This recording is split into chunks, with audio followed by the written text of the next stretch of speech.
Hear ye, hear ye! You are listening to an old-timey podcast. I'm Norman Caruso. And I'm Kristen Caruso. And on this series, I'll be talking about an old-timey murder. Or was it?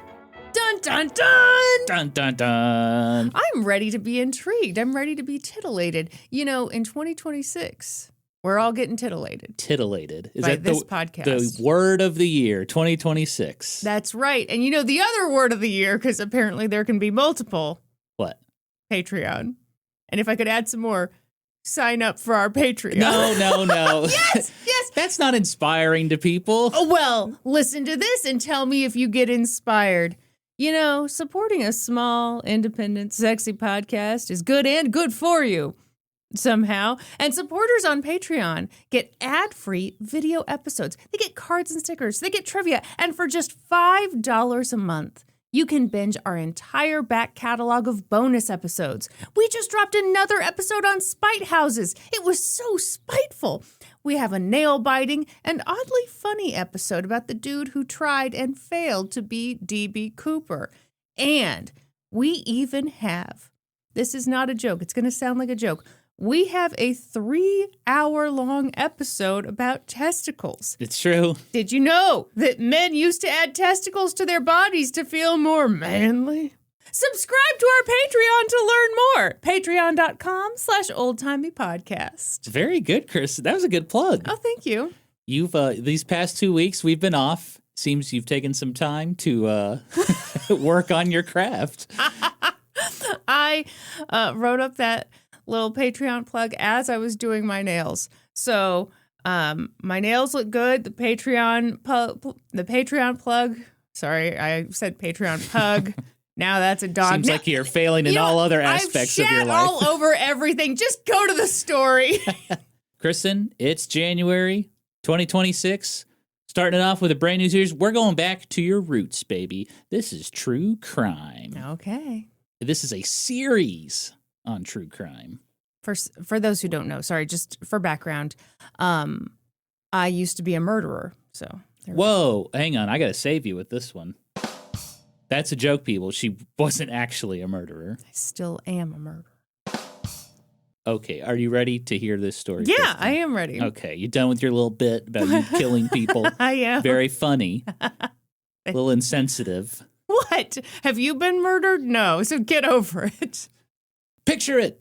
New York City, New York. New York, New York. Sunday, September 26, 1841. Oh, this is old-timey. Mm-hmm. We are at the Maiden Lane Wharf, where big, buff, sexy men are hauling big old crates full of things like rum, tea, coffee, leather, spices, and more. These crates are loaded onto massive merchant ships floating in the waters of the East River, heading for destinations around the world. I'm doing a little showmanship here. Yeah. If you have the video version, I'm kind of, dancing and prancing. And He's actually not dancing or prancing. He's just, folks, if you don't have the video version, what you're missing out on is a man sitting in a chair, gesturing wildly to a small room. And if that's not a great plug for our Patreon, I don't know what is. An audience of my wife and a giant stuffed animal behind her. So yeah, we're at the Maiden Lane Wharf in New York City. And that Sunday, it was a really nice day to be working at the wharf. It was unusually warm for late September. The sun was out. Seagulls chirped in the blue skies. Arr, arr. Oh, that was pretty good. Like that? The previous week's weather had been downright terrible, Kristen. It delayed many ships from leaving New York City. But now with the weather getting better, several ships were getting ready to take off. But one ship had to stay. A 789-ton vessel known as the Kalamazoo. The Kalamazoo was a seasoned veteran of the high seas. The ship had made plenty of trips to England, the Caribbean, New Orleans, and Florida. But it wasn't allowed to leave. In fact, the Kalamazoo had been ordered not to leave. And that order had come directly from the mayor of New York City, Robert H. Morris. Crew members no doubt wondered what was going on. Many of them were in a hurry to get going, not just because of the recent weather delay, but because there was a, quote, putrid odor coming from the cargo area of the Oh. Kalamazoo. Well, they had to know what was happening. Somebody was either shipping something absolutely disgusting, like a giant tub of sour cream, or maybe it was the smell of dead rats and poison. Either way, the high winds of the ocean would certainly help mask the stench. The mystery would soon be solved. At around 9 a.m., the mayor himself, Robert Morris, along with police officers and other city officials, arrived at the Maiden Lane Wharf and boarded the Kalamazoo ship. Their reason? They were looking for a box. A very particular box. One that had been loaded onto the ship just last Saturday. It had blue writing on the side of it. Crew members frantically searched through bills and invoices to identify the number that was assigned to that box. Meanwhile, other crew members started unloading cargo. And as they worked, that putrid odor got worse and worse. What do you think? You think it's sour cream, Kristen? I think there's a dead body in that box, Norm.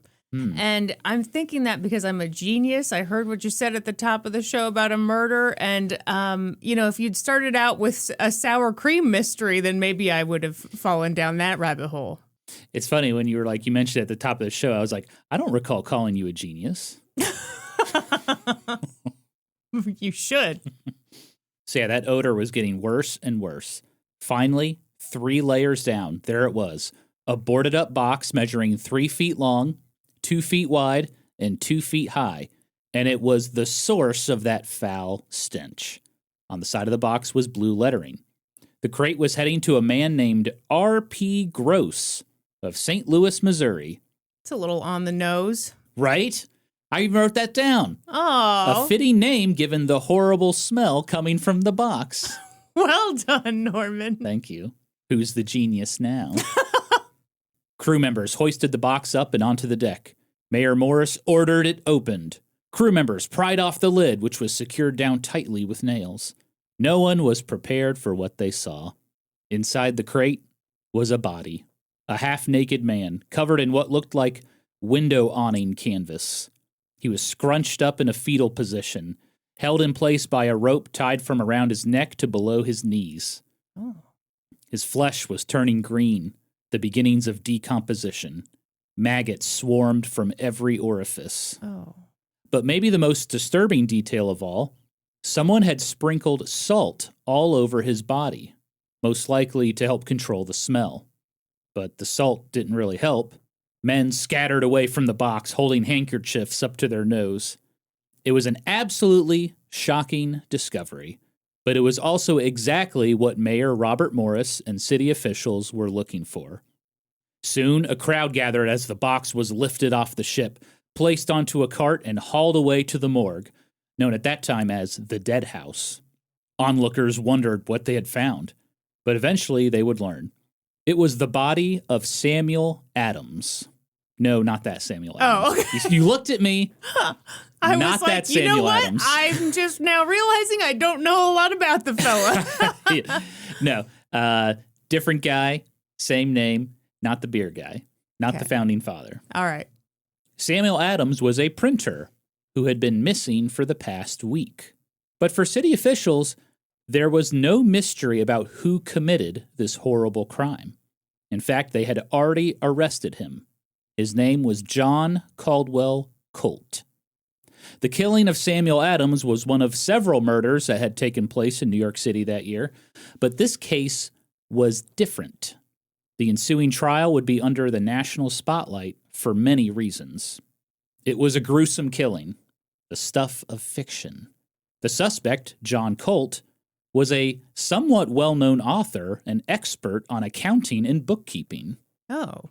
Not only that, but John's brother was Samuel Colt, the famous inventor who had created a new weapon that would change warfare forever, the Colt Revolver. Oh. A pistol that could fire multiple bullets without reloading.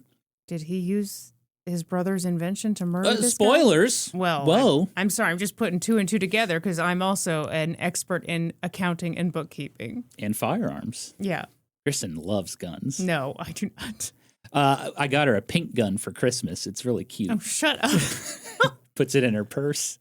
She almost whipped it out in Sephora today. Someone got too close to her in the perfume aisle. No, that is not true. Although, man, It's a good thing I didn't have a weapon on me with that lady in the booth next to us at lunch today. Oh, God, the lady in the booth next to us. We're going to save this for the end of the episode. Okay. I got to finish my introduction. I got a lot to say about this woman. Okay, well, you're the one who made up a story about a pink gun. Okay. The gruesome murder, unprecedented trial. Unprecedented? No. Unprecedented? Unprecedented. Okay. The gruesome murder, unprecedented trial, and bizarre... I feel like I'm saying that word weird. Well, you do when you add the word president to it. Okay. The gruesome murder. Hey, that's, you know what? Now you're the one who's being the asshole because you're giggling about a gruesome murder. Well, think on that, won't you? And do better. The gruesome murder, unprecedented trial, and bizarre aftermath would later inspire famous authors such as Edgar Allan Poe. It would force Americans to re-examine what it meant to have a fair trial, and it would uncover shocking secrets of the Colt family. So in this series, let's learn about the murder of Samuel Adams at the hands of John Colt. But was it really murder? Was John Colt really capable of doing such a thing? In part 1 of this series, we'll learn about the early days of John Colt, how his life differed from his gun-loving brother, and how he ended up meeting Mr. Samuel Adams. And no, not that Samuel Adams. Let's begin! Norm, I gotta say, I do have my true crime roots. I don't know anything about this story. Really? Yeah, this is... Okay, you've covered a couple true crime stories on this podcast that I have been unfamiliar with. I am very excited to hear about this. What was another true crime story I did? The Bath School disaster. Oh, I did not know much about that at all. Mm-hmm. So you don't know anything about this story? No.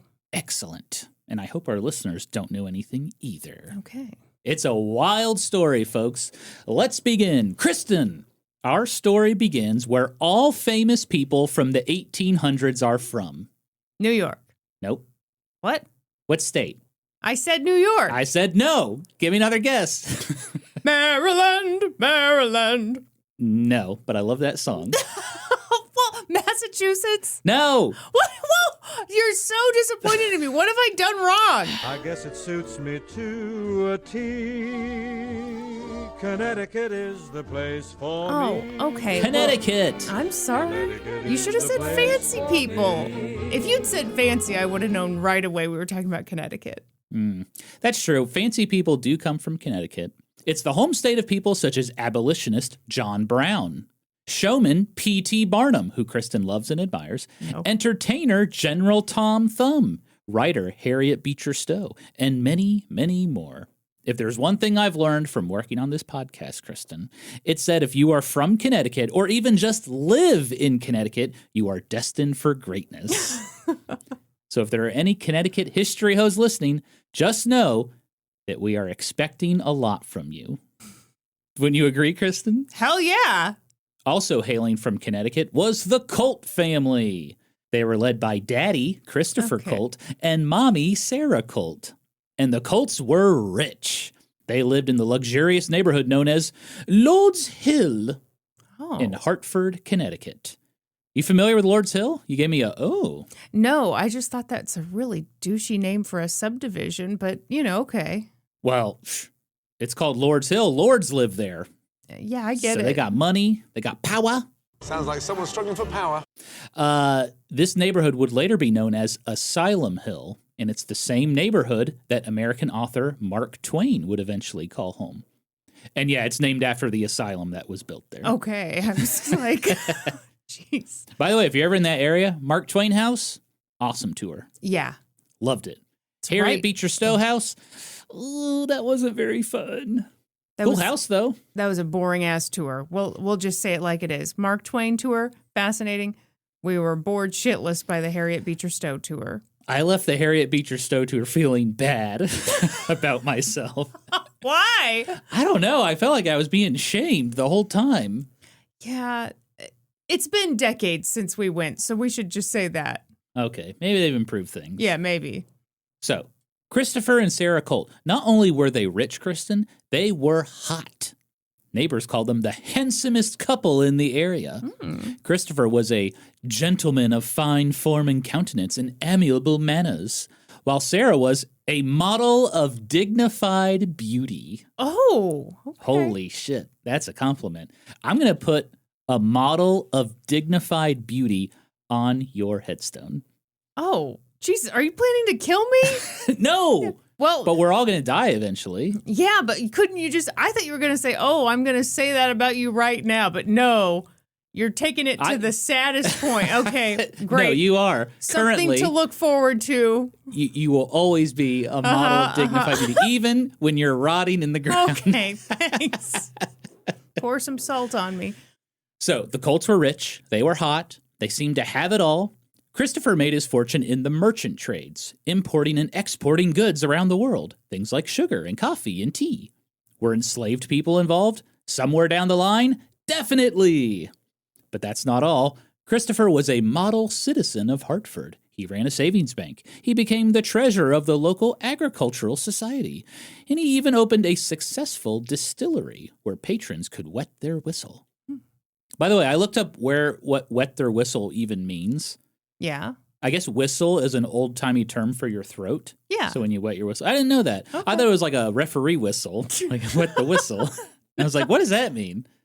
Christopher's success translated to the bedroom too, Kristen. I'm about to bust. Colts What? were pretty damn horny. They had 8 children total. Well, that was back before the Lurd intervened with the pill and all that stuff. They just had Lysol and a prayer back then.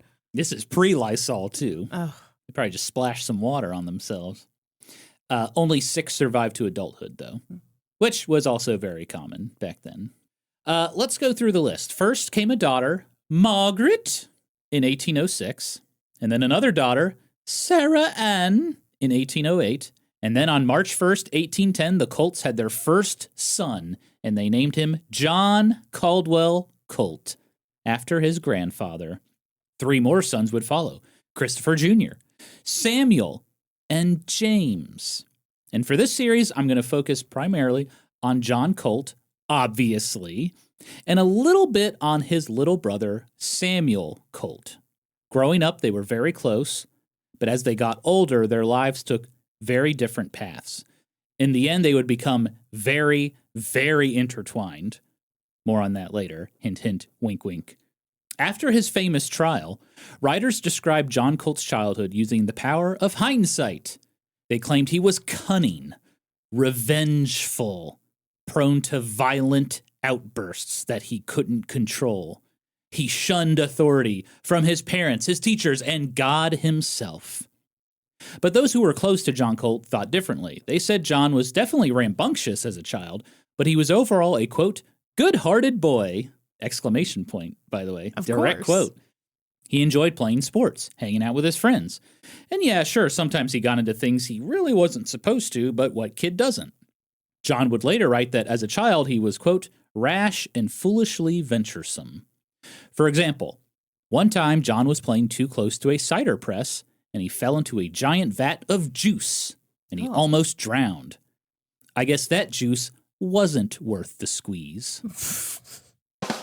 that was very good. Thank you.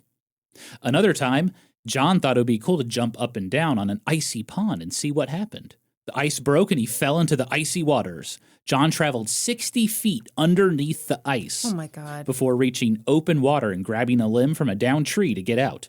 What a chilling experience that must have been. That is honestly one of my biggest fears. Okay, I thought so too when I read about that. Being under the ice, Yeah. ooh, that's That- creepy. No, that scares the shit out of me. Okay, well, we'll keep you away from icy ponds, lakes, puddles in the neighborhood just to be I'm safe. amazed by the number of people who are like, let's try ice skating on this pond. I'm like, let's not. Absolutely not. Let's go to the man-made rink where if the ice breaks, I absolutely- won't fall into water. Where I'm surrounded by way too many people and maybe my fingers will get chopped off when I inevitably fall and, someone skates over them. Anyway, I'm painting a beautiful picture. You are. You have a way with words, Kristen. Thank you.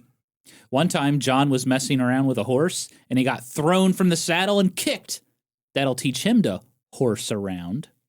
What do you mean by messing around with a horse? I think he was riding the horse and maybe slapping it or being like, messing with it. Okay. Slapping its ass. I don't know. Okay. They didn't go into that many details. All right. Gotcha. He was not doing anything sexual with the horse, Chris, if that's what you're wondering. I didn't ask. I know bestiality is one of your hobbies. Ew, stop. What the fuck? We're going to get the dogs taken away from us. Jeez.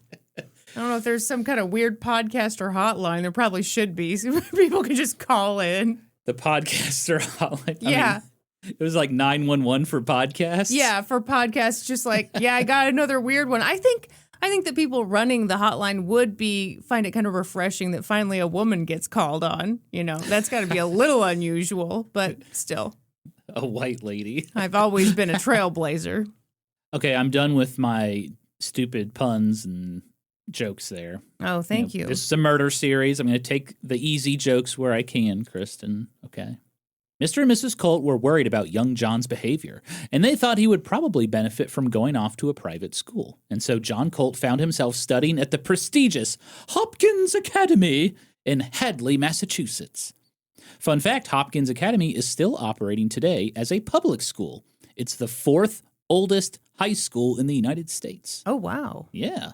John's parents were ensured that the boy would be under strict discipline and get the finest education. But John Colt didn't do very well in that school. He was known as the ringleader of mischief, and he struggled in his studies. John just didn't see the point in studying dead languages like Latin. Et tu, John Colt? But he did find one subject that he really, really liked, and he did really well at, math, the arch nemesis of the historian. It's true. John's love of math would serve him later in life, and he didn't get to enjoy it for very long at Hopkins Academy because after only a year, his dad pulled him out of school. Why? He couldn't afford it anymore. Oh. The Panic of 1819, America's first major financial crisis, was here. USA, USA. It was at first, we got to celebrate firsts, Sure. How did the Panic of 1819 happen, Kristen? The end of the Napoleonic Wars in Europe caused a sharp reduction in exports. The Federal Bank of the United States was now requiring hard currency like gold and silver. And this destroyed credit-fueled land speculation, and banks around the country started failing. Future topic? Ugh. No! Thank God! you. Okay, you No, always God, scare please, me no, when you bring up this no. boring shit, and I was like, I didn't even need to know why we had this panic in the first place. You don't want to know? All you needed to tell me was things were bad economically, and I would be like, yes. You don't even want a little taste of why it happened? Just a little context? Oh, yeah, the Napoleonic Wars. Oh, boy. A little context mini? No. Like a little bite-sized No. context? Move on. Move on. Halloween-sized No. context? Okay. All right. I'll remember that for future scripts. Thank you. My wife doesn't care. Also, any wars, what else? Buildings that have been moved. You're not interested in that. Not really, no. Yeah. There's another, in the last bonus episode, I had a future topic idea, and you were just like, absolutely not. Can't remember what it was. I just have to play whack-a-mole with some of these boring ideas. What? I remember what it was. What? When Washington, D.C. Gave the city of Alexandria back to Virginia, I was like, oh, future topic. And you're like, please, no. It just sounds boring. It sounds like bureaucratic. I'm interested. Okay. Okay. All right. We're not going to talk about the Panic of 1819. I did find something interesting about it, though, Kristen. Did you know? I doubt that very much. Okay, listen to this. Let me tell you. You ready for this? Yes. Apparently, a lot of poor people during that time, they would purposefully commit crimes so they could go to jail and have food and shelter. What do you think of that? That's really sad. That is sad. And actually, And also- I feel like that happens today, too. No, I that sounds like something that's made up, honestly. Really? Yeah, it sounds made up. Interesting. Well, it's kind of like people will sometimes say, "Oh yeah, go to prison and you can get your medical stuff taken care of." I don't think people actually do that. I feel like I read a news article one time where a guy like robbed a convenience store because he. I'm sure you read something sometime. I'm sure maybe it happened once, but like sometimes something it was on sticks in our minds and we want to make it a phenomenon when it's really not a phenomenon. It was on a website, QAnonTonight.com. It's a news site. Oh, wonderful. Yeah. Now, I read that years ago. Anyway. Okay, Kristen. I'm done talking about the Panic of 1819. Thank you. End of scene. I was starting to panic. Hey, there we go. Christopher Colt worked hard to rebuild his fortune and take care of his young children. At that time, John was 9 years old, while his little brother Samuel was 5. Christopher couldn't afford to send them to school anymore. And you know what they say? Idle hands are the devil's playground. John Colt got into more mischief. He and some friends were caught stealing apples from a neighbor's orchard. And the neighbor caught one of the boys and he whipped him. And as revenge for that whipping, John and his buddies threw burrs at the guy's horse. And they got all tangled up and caught in the horse's hair, and the neighbor had to shave his horse. That poor horse. I know. Have you ever seen a hairless horse? No. Ooh, what the hell are you waiting for? Look it up. Really? Yeah, it's just, I don't know. It's just unsettling, I guess is the right word. Oh, God. I mean, I knew it wasn't going to be good. Weirdly, and I can't explain this, but it kind of reminds me of a camel. I think it's because the first thing I'm seeing on Google is just like a real close up. Here's why it looks like a camel. Because the mane is gone and the tail is gone. Yeah. Camels don't have tails. They don't have manes. Okay, yeah. So it all makes sense. I gotcha. Yeah. If you really want to go wild tonight, we'll look up hairless bears. Those. May I look it up right now? Do we have time? We're starting a new podcast. Oh, no. Hairless Animal Appreciation. Oh, this is so much scarier than a regular bear. Yeah. They are weird looking. This is sent to us straight from hell. Somehow, oh my God. They look like dogs. No, don't you dare. Or demon dogs. No, it looks like a demon in some kind of suit. And pretty soon it's going to rip that suit off and rip into you, buddy. That's what that looks like. Honest to God, if I met this thing in the woods, I don't think I'd even try any of the tactics like, oh, get big, throw things, or play dead. No, I'd just be like, take me now, Satan. I would scream and run away. Okay. And I think the bear would catch me. This thing definitely would. It would laser beam your butthole or something. I'm not sure what. Maybe the new question is, if you're alone in the woods, would you rather run into a man or a hairless bear? You get two options. A very hairy man or a completely hairless bear. There we go. That is the real question. Okay, back to our story, Kristen. John Colt really didn't have much to do, so he was getting into shenanigans. But Samuel, on the other hand, he was obsessed with a gift that his grandfather had given him. It was an old flintlock pistol from the Revolutionary War. His grandfather had used it during the war. How old is Samuel? He's probably like 6 or 7 years old. Oh, God. Seems like a dangerous thing to give a kid. It seems that way because it is that way, Norm. Let's think about it. Uh-huh. That's like if we gave our little nephew a pistol. Yeah, that's insane. Yeah. Now, it didn't work. But no, still, you don't need to be doing that to a 6 or 7-year-old. That's crazy. Well, I don't think it's very fair that you get to carry a pink pistol around in your purse. That. And our poor little nephew can't even have a non-working pistol. In any case, Samuel loved that flintlock pistol. He loved tinkering around with it. He was trying to figure out how he could get it to work again. But yeah, obviously, probably pretty dangerous. But the point is, he was staying out of trouble, but John was always getting into trouble. And then tragedy struck. In 1821, after giving birth to her 8th child, Mom Sarah Colt passed away at the age of 40. The cause? Tuberculosis, which is not a hard word to say at all. The baby, a boy named Norman, passed soon after. I didn't write this down, but when she gave birth, she was very sick. Yeah. And the baby was also very sick. Do you think that, okay, so that would have been 1820s or something? 1821. Do you think that Norman was like a hot, cool, sexy, trendy name at that point? You know, I bet it was. Yeah. And it still is. Well, 200 years later, we're still naming our kids Norman. No, I am probably the last of the Normans. I don't think you're the last. I'm just saying it's not like a cool, sexy, trendy name. I think we have some listeners that might disagree with that. Okay.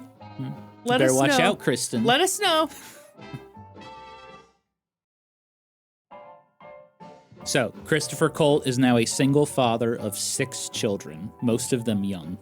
And John was a handful. John took his mom's death pretty hard, and he kept getting into trouble. So Daddy Colt did what he thought was best. He sent John to go work on his uncle's farm in Burlington, Vermont. And you know, that seemed to do the trick. Manual labor really calmed John down. He planted crops, he fixed fences, he took care of livestock. John was hoeing it up on that farm, as they say.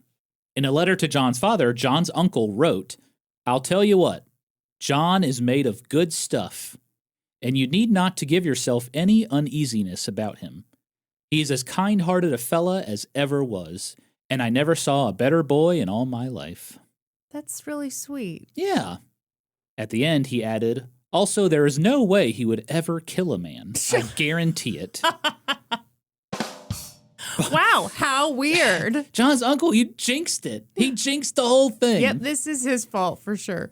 Okay, he didn't actually say that last part, as evidenced by the rim shot. Yeah. Around 2 years later, Christopher Colt had firmly reestablished some income by opening up a silk mill in Ware, Massachusetts. Where? Hey, where? Sorry. Over there. Where? It's like an Abbott and Costello bit Oh, there. God, it's so stupid. He also found new love, a woman named Olivia Sargent. With a new mom in their lives, the family was back together, and John returned home. But the reunion didn't last long. Sadly, in 1825, John's oldest sister, Margaret, passed away at the age of 19. She was months away from getting married. And the cause of death was, once again, tuberculosis. Now both John's mom and sister had succumbed to the disease, and John developed a lifelong fear of contracting tuberculosis himself. The loss of his older sister, Margaret, greatly upset John, but he didn't seem to find much comfort in his new stepmom. She wasn't exactly the warm, cuddly type. Her maiden name, Sargent, was fitting. She ran the household like a drill sergeant.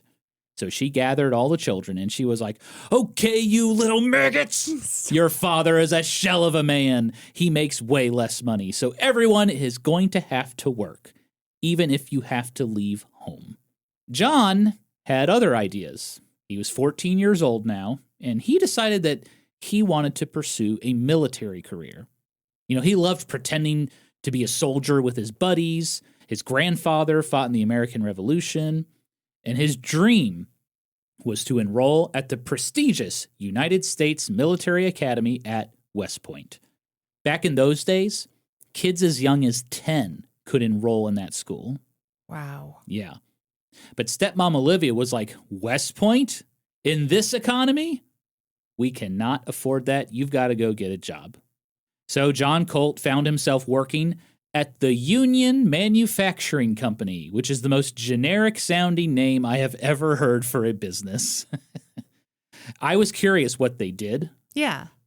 Turns out it was a textile mill, and they made a lot of blue and white striped fabric, which was a common uniform for enslaved people in the South. Oh.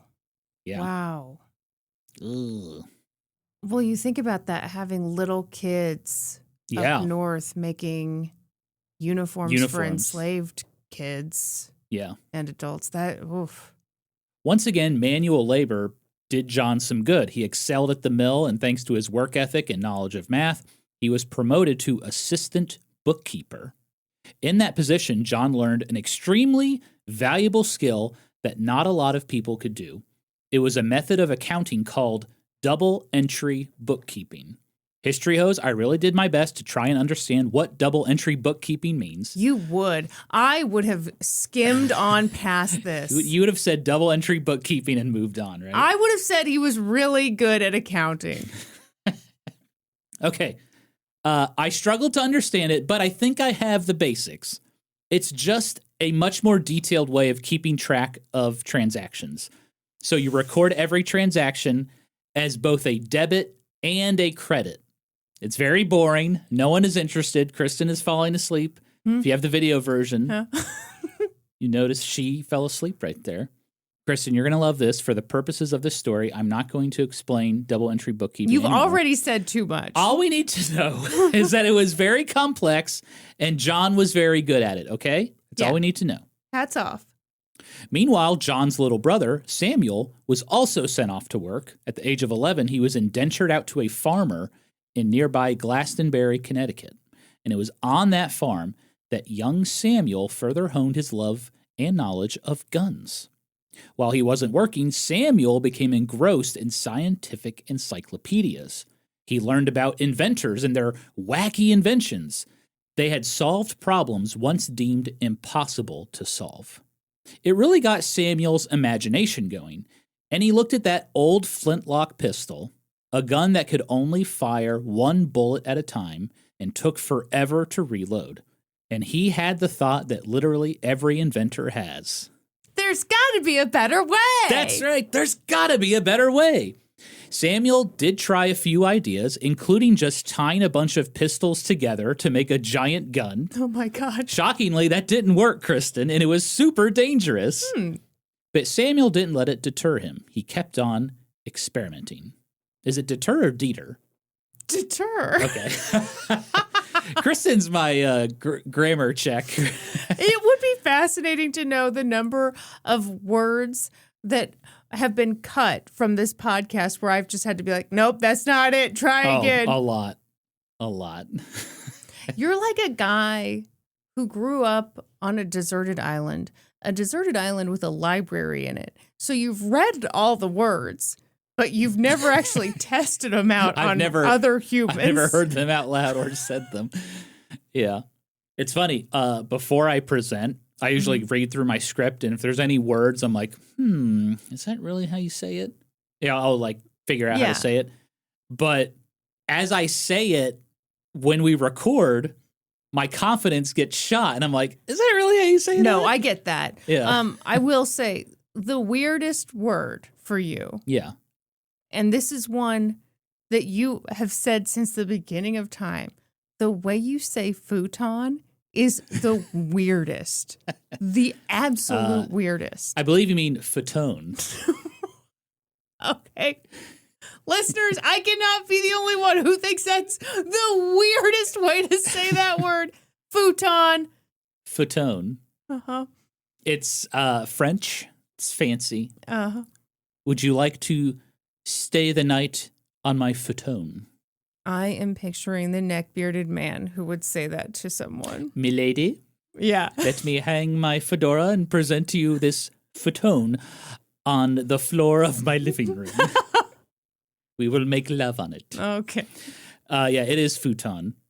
I said futon for... Like until a couple years ago. Until I met Kristen. No, you kept saying it because you kept saying that I was wrong. Okay, let's calm down. Let's continue the story. Let's move on. I can't say words very well, okay? It's not like it's important for what you do for a living. I know. It's shocking that I am on a podcast, okay? Okay, so Samuel is obsessed with inventing a new type of gun. He tries tying a bunch of pistols together to make a giant gun. Doesn't work very well. But he keeps on experimenting. From that point on, John and Samuel's lives would go in different directions. Both were certainly ambitious young men, but there was a key difference. Samuel was hyper-focused on his passion, firearms and how to improve them. But John was a little more scatterbrained. He wasn't really sure what he wanted to do. He tried everything: accounting, the military, farming, teaching, and as we will soon learn, John dipped his toes in just about every profession imaginable. There might be some undiagnosed ADHD here, Kristen. Okay, I was thinking when you told the part about him going to his uncle's farm and manual labor being so good for him, I thought this poor boy has ADHD and no one knows it, but he's able to just exhaust himself. Is that a thing? Manual labor, like if you have ADHD, does that help? Well, I guess I shouldn't go that far, but I know that for me personally, like working out like a really exhausting workout is wonderful because it allows me to kind of calm down and focus. But also maybe that thing of like there is a task that has to get done and it's just this one thing and you do it until you finish this row or whatever. Interesting. That can be good. As Okay. opposed to the childhood that he was having before where it sounds like it was kind of like, all right, do whatever. Oh, but don't get into trouble. Yeah, he kind of was all over the place. Yeah. In 1826, John Colt was 16 years old, working at the textile mill, doing his double-entry bookkeeping, making decent money. But John couldn't seem to stay in one place for too long. That year, he went AWOL from his job, and he turned up 3 weeks later in Albany, New York. Why Albany? Some sources say he had visited the area previously with his dad, and it was just kind of his vibe. He liked it. Others claim it was his attempt to try and get into West Point. Albany is about 100 miles from West Point. No, maybe he was still hoping that he could get into that school without his family's help. Regardless, John's dad found him and encouraged him to come home, which he did reluctantly. John never really got along with his new stepmom, and his time at home was very brief. In 1827, at the age of 17, he left home. What followed were a series of jobs in various places. He went to Baltimore and worked as a math teacher at a ladies' seminary. He possibly dabbled in some real estate investing. He got a job working on a canal, and he actually did quite well in that job. Again, manual labor. But the hours were long, the work was very hard, and eventually he developed a seriously bad cough. And in his mind, he immediately assumed the worst. I have tuberculosis. Yeah. The same disease that killed my mom and my sister. So right then and there, he decided, I can't live a life of labor. You know, it's too risky for my health. He wanted like a desk job. Yeah. So John went back to school for a brief time in Massachusetts. But in 1829, his studies were interrupted by terrible news. His other older sister, Sarah Ann, had died. But it was not from tuberculosis. Sarah had actually killed herself by drinking arsenic. Oh. There's been a lot of speculation over why Sarah Ann Colt took her own life. Some say she fought with her stepmom too much. Others believe she couldn't handle living a life of labor. She found it humiliating and embarrassing. But the Colt family, believe it or not, said that she had become, quote, deranged from applying herself too closely to her books. What do you think of that? I mean, I think all of it's bullshit. I do too. I just thought the Colts family reasoning was very strange. Well, back in that time, there was a lot of thought about not educating women. Right. And so maybe that seemed logical at the time. Yeah. That she was doing something unnatural. Like reading. Reading too much. Yeah, you read too much, Kristen. Well, it's dangerous. And that's why we can't keep any arsenic in the house, no matter how badly I want to drink it. No, not that we understand a ton about mental illness and depression and all that these days, but I think we understood even less back then. So yeah, she reads too many books. We'll blame the books. Okay. Mm-hmm. In any case, Sarah Ann Colt was gone. John had now lost all of the most important women in his life, his mom and his two older sisters. He was grief-stricken by it, and he dropped out of school. He was determined to travel, to get away, to escape. He wanted to, quote, leave the country and pass the rest of his days in some foreign land. But easier said than done. John didn't really have much money. But then a friend suggested a great idea. The friend told John, hey, if you want to travel, just join the Marines. It's super easy. All you got to do is like stand guard for a few hours a day. I mean, that's pretty much it. So that's what John did. He packed up, traveled south to Norfolk, Virginia, and he enlisted in the United States Marines. John thought, wow, just think, in 3 months, I'll be on a ship heading for the halls of Montezuma and the shores of Tripoli. But then reality... Is that why you've been singing that song around the house all week? Have I been singing that? You have! Yeah, it's a very catchy song. But then reality slapped John in the face, Kristen. John actually hated the Marines. He hated the strict discipline. The pay sucked. Yeah. And guard duty was boring as hell. Well, yeah, and if he's got ADHD, the boredom is not a good thing. Yeah. Okay. And then to make matters worse, John contracted a violent fever, and he was laid up in the infirmary for weeks. And once again, his mind's racing. Oh, my God. Tuberculosis. Yeah. In fact, he was so sick, officers were like, well, looks like you won't be able to get on your ship, which is headed for a cruise around the Mediterranean. So instead, John Colt had to stay behind, and he served as a clerk for some stupid colonel. Oh. It reminded me of that Simpsons episode where Bart forgets his permission slip for the field trip, and the field trip is to the chocolate factory. I mean, this is kind of comical how fun this sounds. A cruise of the Mediterranean. Yeah, they're just going to go explore the Mediterranean. Yeah, that sounds amazing. And instead, he's a clerk for some old dude. Yeah. Eventually, John Colt was like, F this, I am leaving the Marines. But his enlistment was for a couple years. He'd only signed up 3 months ago. So you got to shoot your shot. John put in a formal request for a discharge. Kristen, what was the Marines' answer? Hell no. Hell no. Yeah. Oh, you don't like it? Wow, we've never heard that before. Excuse me. I would like to leave. I'm actually not having fun. So, yeah, put in a formal request. Marines said no. He was getting ready to just go AWOL until the mischievous John Colt came up with a brilliant idea. Kristen, what do you think he did? What was his idea to get out of the Marines? Have someone else come and pose as him. That is so close. Really? You are so close. Okay. I'm going to tell you what he did. Oh, fakes his own death. He does not fake his own death. Oh. Sorry, I got excited. Your original answer was better, actually. Okay. Here's what he did. John forged a letter claiming to be a farmer named Hamilton from Massachusetts.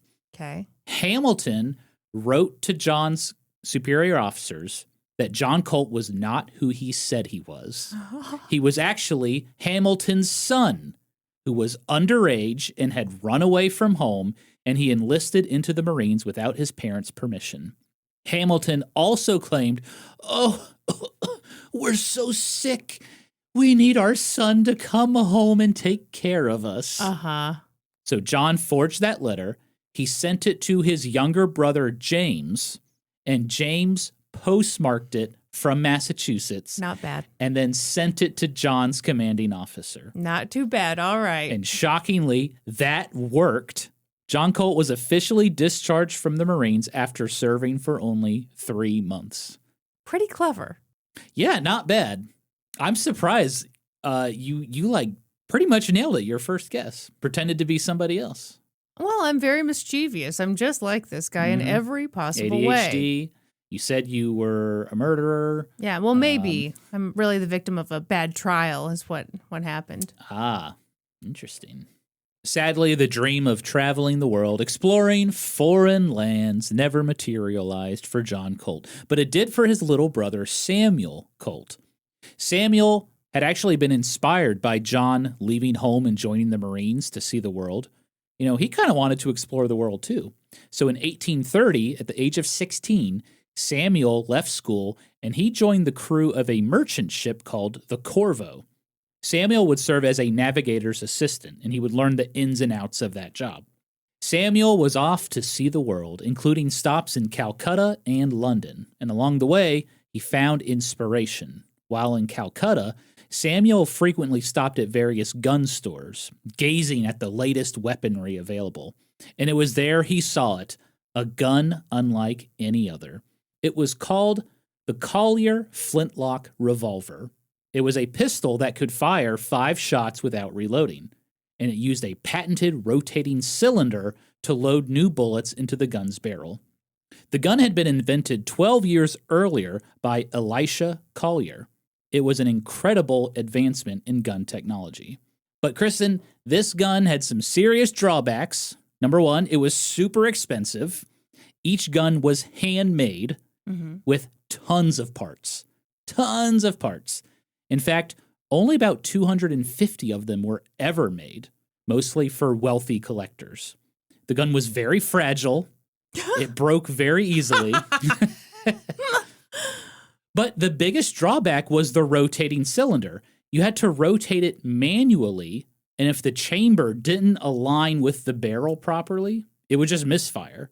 So this gun sucks. It's very likely to misfire, and when it misfires, you know it just goes to pieces, and it sounds like there's 1,000 pieces, so good luck picking them all up. Meanwhile, you get shot by the guy who's got just a regular gun. Well, here's the other thing. It was a flintlock revolver where you have to like pour the gunpowder. Oh, my Lord. So like a misfire could be very dangerous. You know, it could blow up in your hands. Sorry. It's not funny. But that gun, like the rotating cylinder idea, yeah, that was revolutionary. Sure. And Samuel Colt was determined he could, quote, do better. Is that the origin of the phrase do better, Kristen? I believe so. Was he smug when he said it? A little condescending? Oh, absolutely. There we go. On the voyage home, Samuel wondered how he could fix the annoying, manually rotating cylinder of the Collier Revolver. Samuel thought to himself, there's gotta be a better way. And then he had that stereotypical eureka moment. Samuel noticed the ship's windlass. Basically, it's a ratcheting rope system to raise and lower the anchor of the ship, okay? And he thought, oh, it's a ratcheting system. My new gun could do something very similarly. You know, every time you pull the trigger, the cylinder will rotate automatically and lock into position, and it would line everything up perfectly. So Samuel Colt whittled up a wooden model as the Corvo ship headed back to America. And in 1831, the ship docked at the Boston harbor, and Samuel Colt deboarded, and he began a new adventure. He was going to raise money for his new gun idea, and he was 17 years old. Wow. Yeah. Okay, good for you, Sam. He was only 17, but he knew what he was meant to do with his life. But John Colt, he still wasn't really sure what he wanted to do. You know, after his failed stint in the Marines, John moved to New York City. His cousin, an attorney named Dudley Selden, offered him a job as a clerk. You're smiling. You like the name Dudley? I don't understand why we have lost this name. Why Dudley? aren't there more Dudleys? Dudley Do-Right. Who is that? The cartoon character? Yeah, that doesn't Mountie. count. That doesn't count. I want to just be introduced to a gang of fellas, and we've got all the regular names plus Dudley, and we call him Dud for short. This is my boy Dudley. He's the enforcer of the group. We got any pregnant folks listening? I hope so. Dudley and Norman are the hot, trending baby names. Yeah, if you're going to draw a name from a hat, please consider adding Dudley and Norman to the hat. And those should be the only names in the hat, just so we're clear. So yeah, John Colt moves to New York City. His cousin, who's an attorney named Dudley Selden, hires him as a clerk. So John Colt's looking over legal documents. Kind of boring, but it is kind of inspiring to him. He's like, yeah, you know, maybe I should just go back to school. So he goes to the University of Vermont, and he focuses on the one subject he thought he was really good at, which is math. But I think by now, Kristen, you know John Colt's not going to stay in one place very long. In the summer of 1832, he drops out of the University of Vermont, and he's on the road again.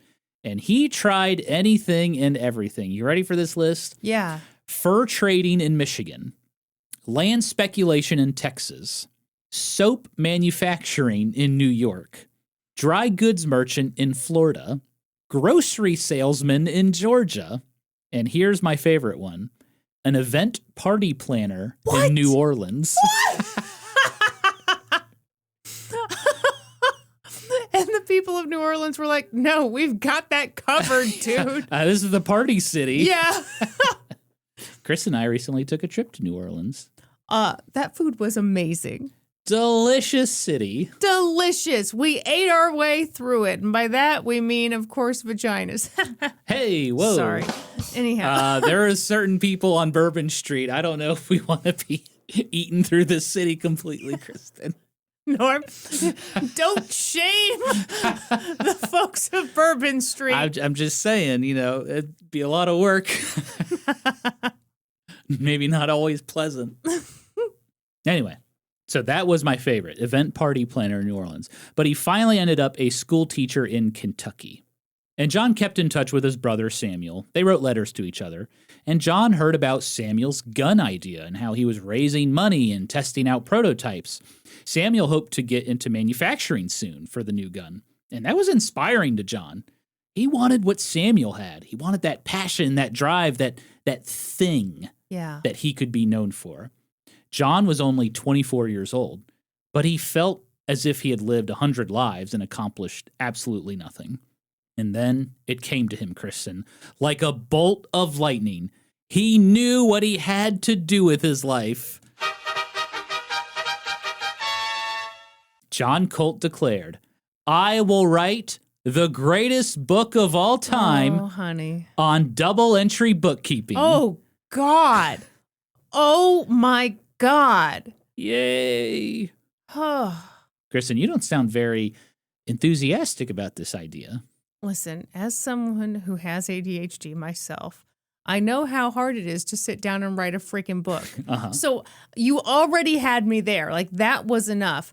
I don't know why, thought he was at least going to try to write an interesting book. It never occurred to me that he'd be writing the most boring book of all time, and this poor fella has ADHD. He can't do this. Well, hang on. He's good at math. He understands double-entry bookkeeping, which not a lot of people understood at that time. It's not that I don't think he has the ability. Well, what are you saying exactly? You don't believe in John. His brain is going to get in his own way is what I'm saying. Okay, well, fair point. It does kind of get in his way a little bit. To be fair to John Colt, this was actually a good idea because double-entry bookkeeping... Yeah, no, it's a good idea. Yeah, sure. Yeah, so it's extremely beneficial to businesses. It was very hard to understand. So John thought, I'm going to be the guy who's going to strip away all the complexities of double-entry bookkeeping, and I'm going to explain it to the everyman, the merchant, the tradesman, and they can do it themselves. This was the original, for dummies idea. I literally wrote that down. Oh, sorry. I wrote it down, Kristen! Our minds, they're synced. This is why we're married. This is why we're partners. This is why. You've wondered, why the hell did these two team up? It's because we've got one brain that we share. No, I think it's sweet. Oh. John Colt was inspired. He threw himself into his work in the summer of 1834. He set up shop in Cincinnati, Ohio. He read every accounting book he could get his hands on. He took extensive notes. He honed his craft by giving public lectures and teaching classes. And Kristen, I'm going to read to you a few of John Colt's ideas on bookkeeping. He said that bookkeeping promoted the values and ideals from the Declaration of Independence. Wow. It allowed people to, quote, enjoy the blessing of enlightened life by helping them achieve money, property, and possessions. What do you think of that? Okay, I can kind of see where he's going with that. I can kind of see it.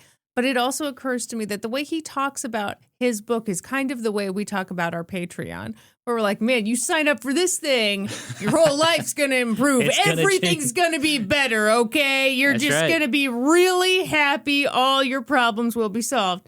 And, it's kind of true that some problems will be solved. You won't be bored. Got all this stuff to listen to, but... Distract yourself from your problems with an old-timey podcast. So John Colt is working on his magnum opus, and meanwhile, Samuel Colt pays him a visit in Cincinnati. Samuel was actually on tour. He was raising money to develop his new gun. And would you like to know how he was raising money? He demonstrated laughing gas. What? Yeah. So he got people high as fuck and then asked for money? So it was basically a show. It was like, I'm Dr. Samuel Colt, and I want to show you all laughing gas and had its effects on the body. And so he charged 25 cents a ticket.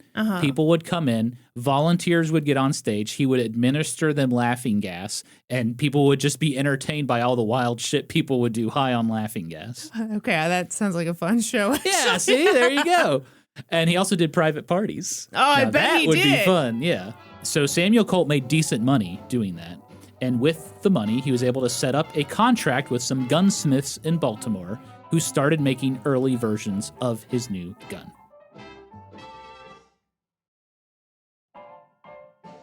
Meanwhile, John Colt continued to work on his double-entry bookkeeping book.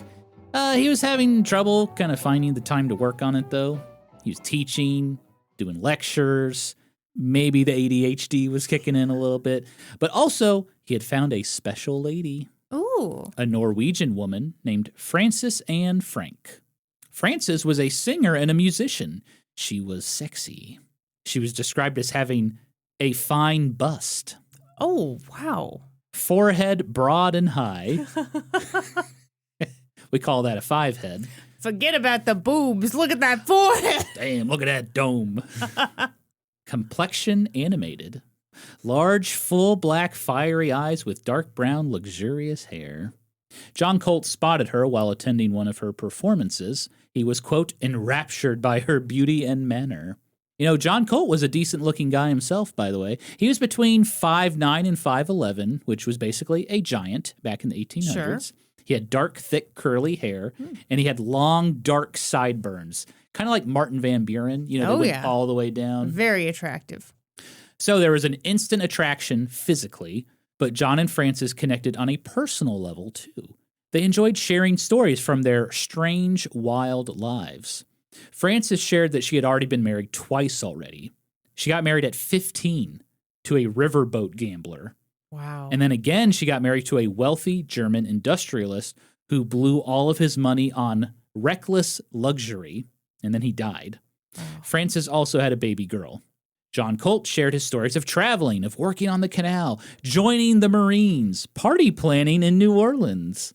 He talked about how he was working on a new book that he thought would make a big difference. Frances loved John's determination. She found him intelligent, kind, charming. The two of them seemed inseparable. You know, when John was away giving a lecture, they wrote letters to each other. And when John came back to town, they were always seen together. It seemed like a storybook romance, Kristen, but it wasn't. You know, Frances was pretty smitten with John. She wanted to marry him and settle down. But John Colt was resistant to that idea. I think he kind of enjoyed being pursued. Yeah. He liked his freedom, and he still had not finished his book.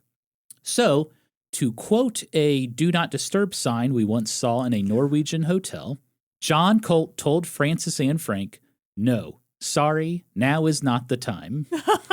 That was our favorite do not disturb sign of all time. Yes. I wish I took a picture of it, but I wish I would have just taken it with me. No, I remember stopping you. I want to hang that up.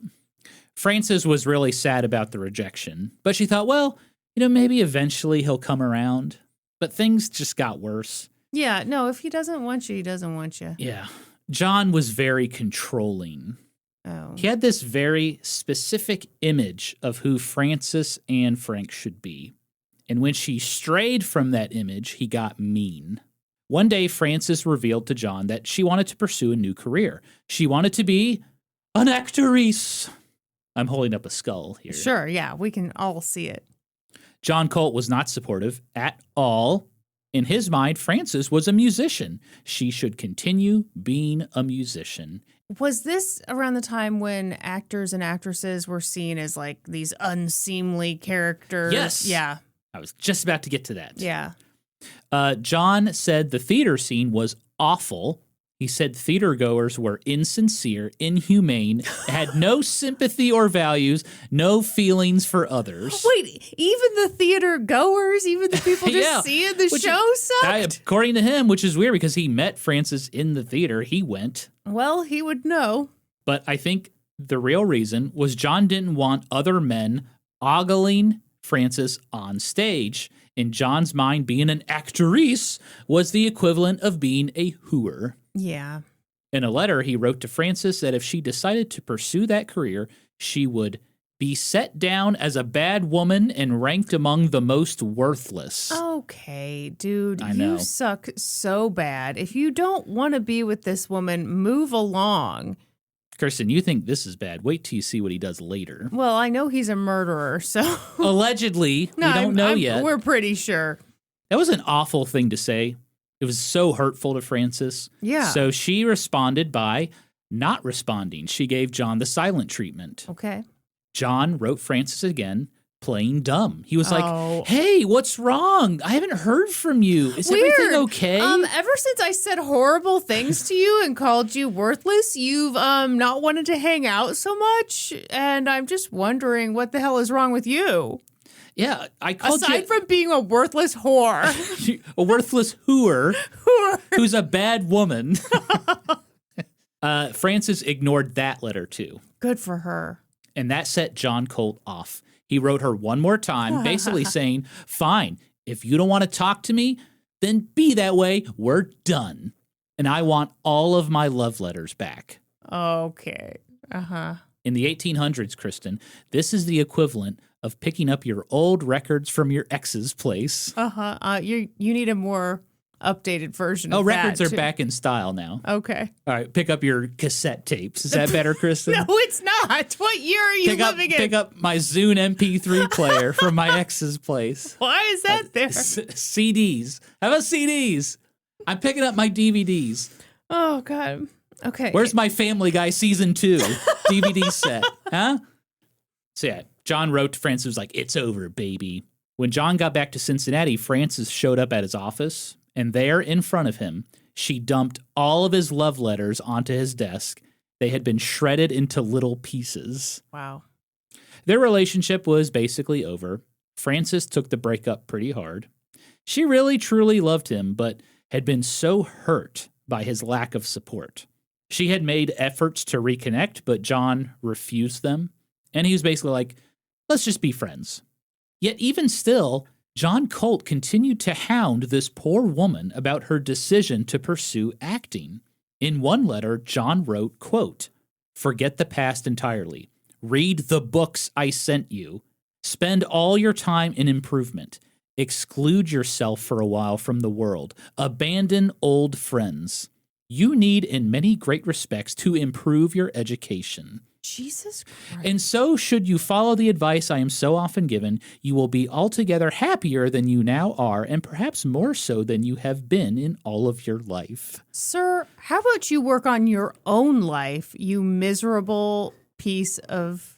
Yeah, how's that book coming along, Yeah. jackass? Or fur trading, or event planning, or anything else. I mean, he's so clearly talking to himself. Unfortunately, he has found a woman who, instead of holding up a mirror to him, is absorbing Yes. everything he's saying. I'm going to read you another letter he wrote. Oh, God. Think these things over, Frances. God knows if I thought you would be happy in leading such a life. Say no more about theaters.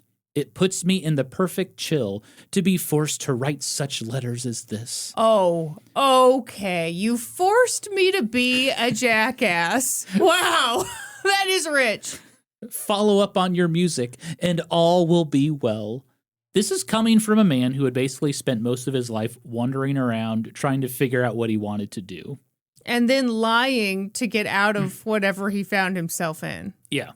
He was being a huge asshole. Yeah.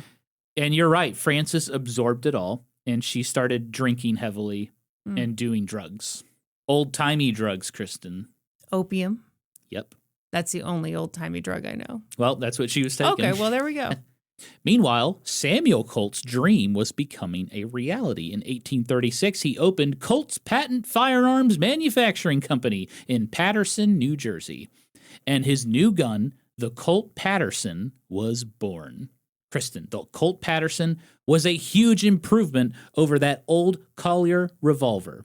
And I'm going to spend the next hour talking about the differences. Oh, my God. Okay, I'm just kidding. I'm not going to do that. I'm going to do a brief summary of why this gun was Okay. cool. The Colt Patterson used percussion caps to shoot the bullets instead of a flintlock mechanism. So, the flintlock is, You have gunpowder, and then you have a piece of flint, and it hits metal, and the sparks hit the gunpowder, and then pew, the gun fires. Percussion caps, it was like a little tiny metal cap, and then when the metal hit it, it did the spark, and then it set the gunpowder off and fired the bullet. It was way safer. Right. They were faster, safer, more reliable.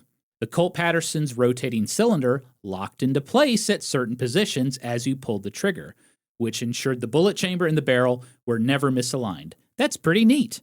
And finally, the manufacturing process was streamlined. The Colt Patterson was made completely out of interchangeable parts on an assembly line. Samuel Colt was kind of the Henry Ford of his day. The Colt Patterson was a revolutionary gun, but people were very reluctant to buy it. It was new technology. Ooh, scary. It was also expensive. It was $50. Just for inflation, $1,000. Oh, yeah. And you compare that to a single-shot flintlock pistol. You could get a decent single-shot flintlock pistol for about $5 back then. Yeah, and there'd be no new training on how to use it. Exactly. Okay, yeah. So Samuel Colt thought, okay, the key to making money on this thing is government contracts. I have to convince the government to buy my gun and let the army use it. That's smart. So in 1837, he demonstrated the gun to Old Hickory himself, President Andrew Jackson. Andrew Jackson thought, this is pretty neat, but it's never going to replace the single-shot flintlock pistol. But Samuel Colt didn't give up. He secured a spot for his new gun in Army trials at West Point that summer. But unfortunately, users had a ton of problems with them. Officials deemed them complicated, liable to accident, and, quote, entirely unsuited to the general purpose of the service. Ouch. Yeah. Samuel Colt got desperate. He went on the road, he gave demonstrations to the public, he bought fancy clothes, and he wined and dined potential clients, hoping to get contracts. And investors in his company were not happy about it, including John and Samuel's cousin, Dudley Selden, the lawyer. Dudley Selden wrote a strongly worded letter to Samuel saying, quote, you use money as if it were drawn from an inexhaustible mine. Oh. So Samuel Colt's new company is struggling, but Samuel did not give up. He was all in on making his business work. And that mentality really rubbed off on John. It inspired him. And he even helped Samuel by working part-time as a gun salesman. He would sell Colt Pattersons to dealers and speculators in Cincinnati. But in the back of his mind, he had that nagging feeling, gosh, I really need to finish my book. Yeah. By the end of 1837, John Colt dropped all of his other obligations, teaching, lecturing, tutoring, and he dedicated himself full-time to finishing his book. And the next year, in 1838, it was finally finished, Kristen, the greatest accounting book of all time, and it was called The Science of Double-Entry Bookkeeping. Okay. Honestly, this is the most surprising thing of this whole story, that he finished this book. Not the body found in the crate. Nope. We smelled that one coming a mile away. John Colt was a man who had lived 1,000 lives. You'd think he would have struggled to write a concise book on accounting, but to his credit, Kristen, this was a good-ass book. Yeah. John Colt broke down double-entry bookkeeping with, quote, such clearness and simplicity, perfectly comprehensible even to a child. Like a good teacher, John also included real-life examples. He included practice worksheets and exercises. John's publisher, N.G. Burgess & Company, released the first edition to glowing reviews. Educators wanted the book, merchants wanted the book, bankers wanted the book. They praised it. They called it the best we have ever examined. So John Colt was ecstatic. You know, he had done it. He had found his thing. He had hit the big time. Yeah. And he thought, I'm set up for life now. I'm going to have a yearly income I'm taken care of. But, you know, Kristen, he's not going to settle down and just live off his book, you know. There was more to do. I mean, just like his brother Samuel. Samuel was working his butt off. He was running his own company. You know, John was like, why stop at just writing a book? So John took his money and he invested. He became a partner in his publisher's company. So N.G. Burgess & Company became Colt Burgess & Company. The Science of Double-Entry Bookkeeping was their #1 seller. And now as a partner, John was on the lookout for their next big release. And he thought he found it, Kristen. It was a book called An Inquiry into the Origin of the Antiquities of America. What? What does that even mean? It was a weird book by a man named John Delafield Jr. It was basically this weird bullshit origin story of Native Americans and how they relate to the Bible. Okay. And it was like, here's the location of Noah's Ark. There was a supplemental work in the book entitled A View of the Causes of the Superiority of the Men of the Northern Hemisphere over those of the Southern Hemisphere. What was that about being concise and writing clearly? It was destined for Reese's Book Club, let me just say that. Okay. Great book. So John Colt was like, wow, Antiquities of America, this is going to sell like gangbusters. This has incredible new evidence of Native Americans came from the Bible and Noah's Ark. And so he went all in on this book. This was a very extravagant, expensive book. It had engraved plates inside, hand-colored engraved platings in the book. It had fold-out documents. And you're not going to believe this, Kristen. The book flopped. Nobody wanted this book. Well, I cannot even imagine how expensive it was to make. I can't even dream how much you would have to charge someone to make money off this thing. Yes. And I'm assuming they made a ton of them. I don't think they made a ton at first. Okay. But it was a very expensive book. And I think I recently saw an auction where you could buy a copy of the original printing from Colt Burgess and Company. I didn't say what it went for, but this was a very fancy book. Okay. The book flopped. The company was basically surviving thanks to John's accounting book. Right. But, just like his brother Samuel, John Colt wasn't going to give up. So in the winter of 1838, he decided, I'm going to leave Cincinnati and I'm going to go to New York City because that's where the money is. John wanted to set up an office in the city where he could work with printers and bookbinders and book merchants. His ex-girlfriend, Frances, heard about John leaving, and she decided to write to him one more time. And in her letter, she asked if she could join him in New York. She still had hope that their relationship could be salvaged.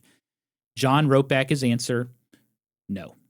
Several hours after receiving that answer, Frances showed up at her sister's doorstep, acting delirious. She was frantic. She was panicking. She said she couldn't see. Her vision was failing. Family members tried to calm her down with medicine, but she refused to take anything. She eventually laid down. She was breathing heavy. She was sweating. She said she was dying. She demanded that someone write down her last words, and it was the following. You will never see me again, for in a few short hours I will be in heaven. Forgive me, for I am dying now. She never said who the message was for, but it was definitely for John Colt. Yeah. By the next morning, Frances Anne Frank was dead. Later, her family learned that after Frances had received John's rejection, she had swallowed 150 grams of opium, which is a very, very fatal dose. Like, that is so much opium. For the rest of his life, John Colt would always maintain that he and Frances were strictly friends. They were never lovers. Oh, shut up. Their letters say otherwise, of course. In any case, John Colt left Cincinnati without Frances and moved to New York City. He was determined to get his publishing company out of a financial hole. He worked day and night, according to him, in the most frugal manner. The company opened a few bookstores, too, which I guess was a pretty common thing to do at that time. Book publishers had their own stores. Sure. You could go in and just buy every book in their catalog. Okay. But the hours were long, the work was stressful, and old mischievous habits came back. John got into trouble. He drank almost every night. He stole money from a business partner. He was briefly arrested for breaking into a law office. John maintained he was drunk, and he just thought it was his own office. He traveled to several major cities for work. And after being in Philadelphia for a time, he returned to New York City in 1841 with a woman.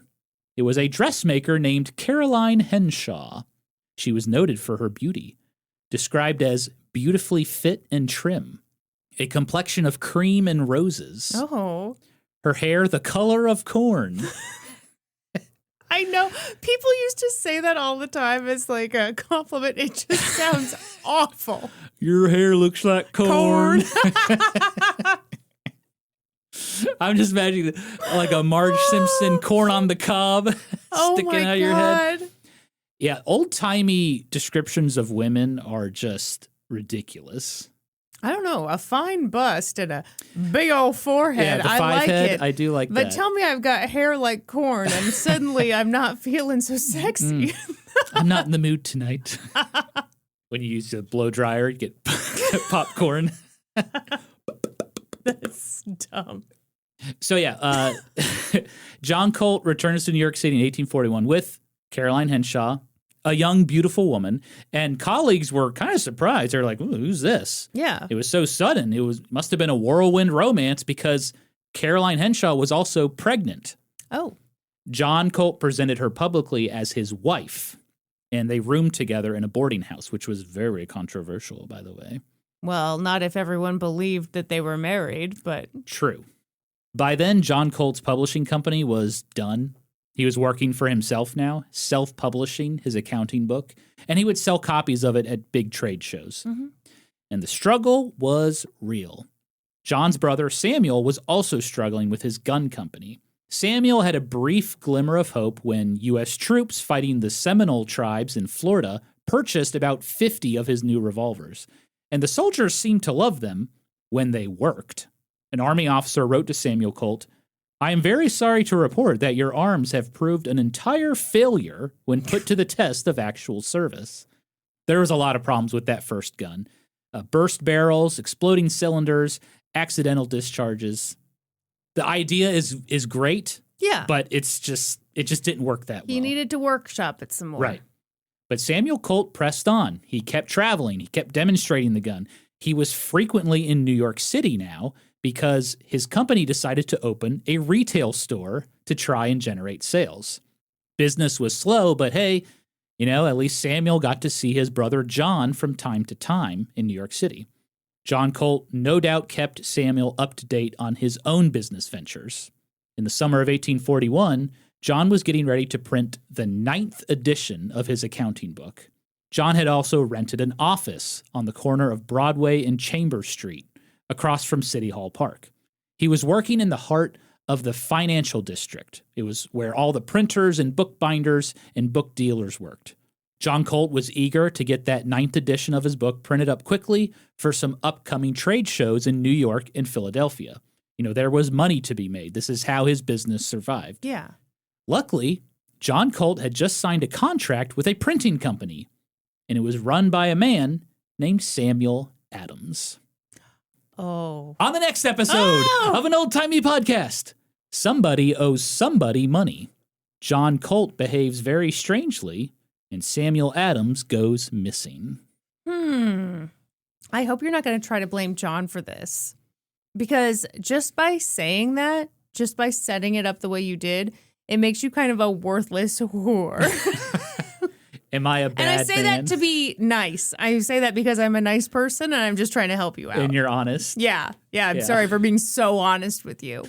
Thank you, Kristen. Uh-huh. Now just improve in every way and then maybe we can be together. Here's what I need you to do, Kristen. Forget about all of your friends. Spend all of your time studying and reading. Okay, very good. And focus. But only the stuff you send me. Right. The books I bought you. Yeah. Okay. You have me sufficiently intrigued. Oh, excellent. I was a little worried about this episode. I was like, am I explaining too much? But I did find their early lives very interesting. The Colt family is interesting to me, so. I would love to know more about what their lives were really like to create this situation where, there's this ambition. There's also clearly depression. Something else is going on there. Right. But definitely a need to prove yourself. Yes. Not just in a small way, but to the entire world. I'm sure a lot of that came from their father, Christopher, who was the big-time merchant trade guy. But also Sarah's dad, their grandfather, was a very successful businessman as well in Hartford.